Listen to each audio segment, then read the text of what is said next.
Oi, queridos alunos do 7º ano. Nessa aula de número 31, né? Vi muitas aulas, hein?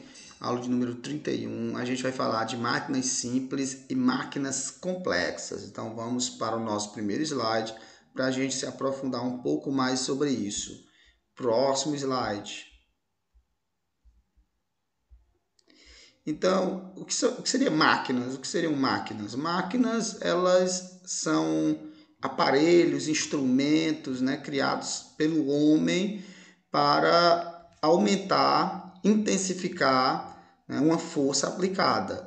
Então, aumenta a intensidade de uma força aplicada. Então, é justamente isso que uma máquina faz, potencializa, né, a ação de uma força aplicada. E, portanto, a gente tem que entender, logicamente, o que é uma força, né? A força é uma ação que provoca um movimento ou uma mudança de movimento, ok? De um corpo.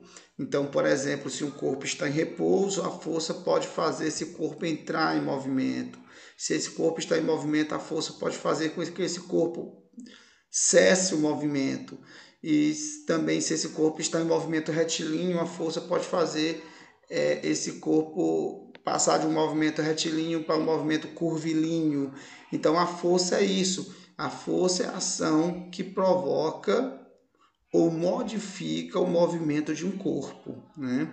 E a força é uma grandeza vetorial, coisa que a gente vai estudar melhor no futuro. Mas, de antemão, eu digo para vocês que uma grandeza vetorial é aquela que não fica bem definida apenas com um número, né? Precisa de um número, que é a intensidade, mas precisa de uma orientação, ou seja, de uma direção e um sentido. E a força é assim. A força tem intensidade, ou seja, tem uma numeração, né? Mas também ela é medida em uma determinada unidade, né? No caso, no sistema internacional é newtons, né? A força é dada em newtons, mas a força também tem direção, que pode ser horizontal, vertical ou diagonal. E também a força tem um sentido. No caso, por exemplo, da horizontal, o sentido pode ser da esquerda para a direita ou da direita para a esquerda. No caso de vertical, pode ser de baixo para cima ou de cima para baixo.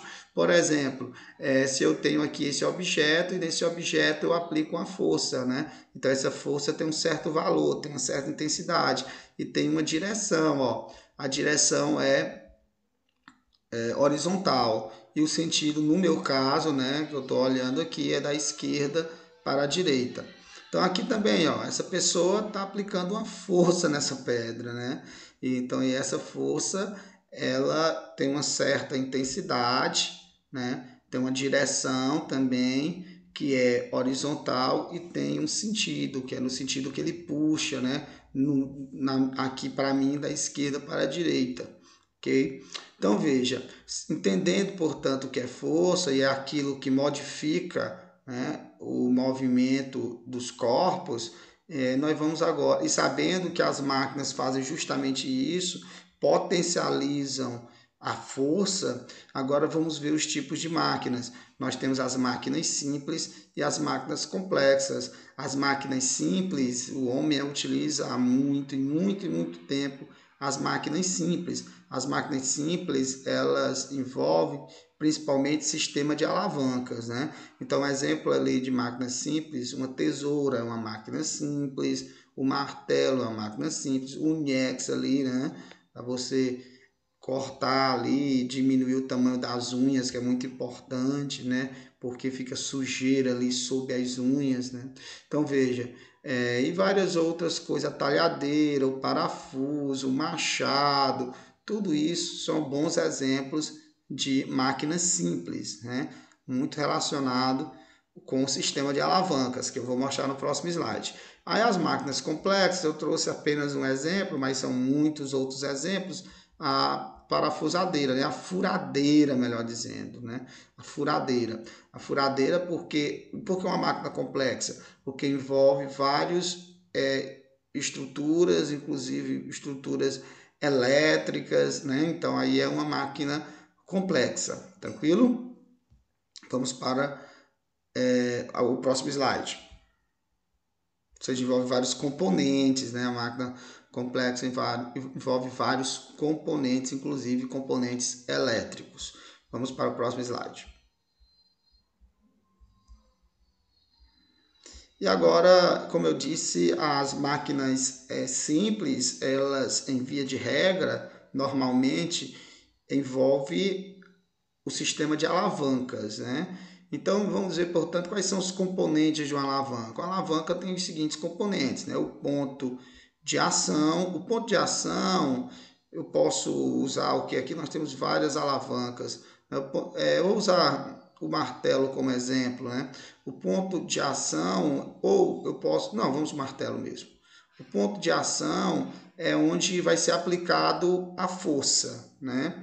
Então, ou seja, no ponto de ação eu aplico a força potente, né? A força para que vai ser intensificada, né? A força de ação. Então aqui é o ponto de ação, onde eu aplico a força potente. Aí eu tenho um ponto de resistência, né? Que é onde vai estar onde vai estar a resistência que eu tenho que superar, né? A alavanca intensifica essa força para eu superar essa resistência. Então, onde é aplicada a força resistente. E a alavanca também tem um ponto de apoio. Acho que eu não coloquei ponto de apoio não, mas enfim, tem um ponto de apoio. Então, tem um ponto de ação, um ponto de resistência, né? Um ponto de ação onde vai ser aplicada a força para ser intensificada. O ponto de resistência, onde vai estar a força resistente, né? E vai ter um ponto de apoio, né? Um apoio.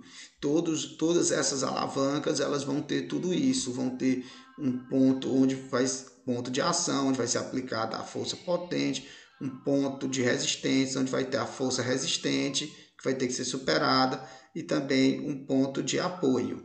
E os tipos de alavanca, dependendo da localização desses componentes aqui, dependendo da localização desses componentes, nós temos os seguintes tipos de alavanca.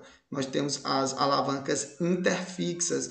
As alavancas interfixas são as mais comuns, né? As alavancas interfixas são aquelas onde o que fica no meio, né?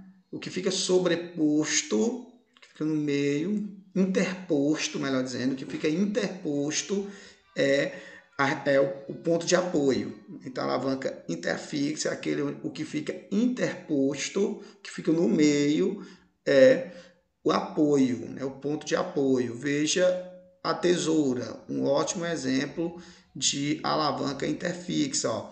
A força de ação numa ponta, a força resistente em outra ponta, né? E o que fica no meio, o ponto de apoio, né? Então, alavanca interfixa. Outro exemplo de alavanca interfixa, o próprio martelo. O próprio martelo é um exemplo. Em uma ponta fica a força de ação, né? A força potente, e outra ponta fica a força resistente, e no meio fica o apoio, e quando o meio fica o apoio, é a alavanca interfixa. Agora, a alavanca interresistente é aquela na qual o que fica interposto, seja, o que fica no meio, é a resistência, interresistente. Então, eu vou trazer aqui o carrinho como exemplo. O carrinho de mão, que também é uma máquina simples, também é baseado em alavancas. Numa ponta eu tenho um apoio, né, onde eu levanto o carrinho, apoio. Né? Na outra ponta é aqui onde eu aplico a força potente. E no meio onde eu tenho a resistência. Então, quando a resistência fica no meio, é a alavanca interresistente. E por último, eu tenho a alavanca interpotente. A alavanca interpotente é aquela na qual o que fica interposto é a força potente. A força potente é que fica no meio. Então, um bom exemplo aqui é o pegador de gelo, né? O apoio fica numa ponta, também é pegador ali da alface, de verduras, né? Então, em uma ponta fica o apoio, na outra ponta fica a força resistente e a força potente a gente aplica aqui no meio, né? Então, pessoal, era isso que eu tinha a mostrar para vocês. No nosso próximo encontro, a gente vai abordar mais outra coisa de ciências. Até nosso próximo encontro, até nossa próxima aula e tchau!